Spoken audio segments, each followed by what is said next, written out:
நண்பர்களுக்கு வணக்கம். இன்றைக்கி எங்கள் வீட்டு ரோஜா செடிகள் பற்றி பார்க்க போகிறோம்.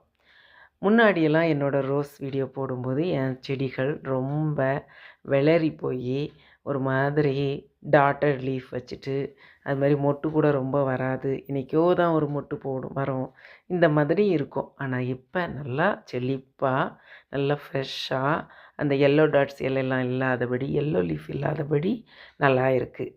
அதுக்கு நான் மெயின்டைன் பண்ணுறதுக்கான டிப்ஸு உங்கள் கூட ஷேர் பண்ணலான்னு நினச்சேன். அதனால் இன்றைக்கி இந்த ரோஜா செடி வீடியோவை பார்த்து பாருங்கள். நான் இனி போடுற வீடியோவில் டிப்ஸ் வீடியோவை நான் போடுறேன். என்னோடய வீட்டில் மெயினாக இருக்கக்கூடிய பூ இந்த வெள்ளைப்பூ தான். அதுக்கு ரீசன் என்ன அப்படின்னா, நான் ஸ்கின் டோன் ரோஸ் வாங்கணும் அப்படின்னு பிளான் போட்டேன். எனக்கு அது ஊர்லலாம் பார்த்துருக்கேன், அப்படி அழகாக பட்டன் ரோஸ் மாதிரி அழகாக இருக்கும். ஆனால் எனக்கு அது வாங்கவே கிடைக்காதனால நான் ஸ்கின் டோன் ரோஸ்னாலே ஒவ்வொரு தடவையும் இங்கிலீஷ் ரோஸு, வெள்ளை நாட்டு ரோஸ் இப்படி அனுப்பிடுவாங்க. இது வேறு ரோஸ். இது புஷ்பாஞ்சலியில் வாங்கினது. இதோட பேர் செயின்ட் ஆல்பர்.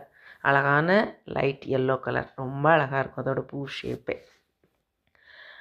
இந்த மாதிரி ஒரே வெள்ளை ரோஸாக வாங்கிட்டேன். இப்போ லைட் கலரில் என்ன ரோஸ் வாங்கினாலும் ஐயோ நிறைய ஆயிடுச்சே அப்படின்னு இருக்குது. ரோஸ் முன்னாடி கூட அடிக்கடி காஞ்சி போகும். ஆனால் இப்போது நான் சொன்னேன் இல்லையா டிப்ஸ் வச்சு, இந்த ரோஸை வாங்குறதுக்கு தான் நான் நிறைய வெள்ளை ரோஸ் செடியாக வாங்கி போட்டேன். எல்லா ரோஸ் செடியும் காஞ்சி போகாமல் அழகாக வந்துடுச்சு.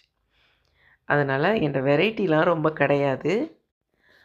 ஆனால் என்னோடய ரோஸ் செடி நல்லா ஃப்ரெஷ்ஷாக, இந்த ஹெச்டி ரோஸ்லாம் பூக்கிறது அவ்வளோ கஷ்டம்.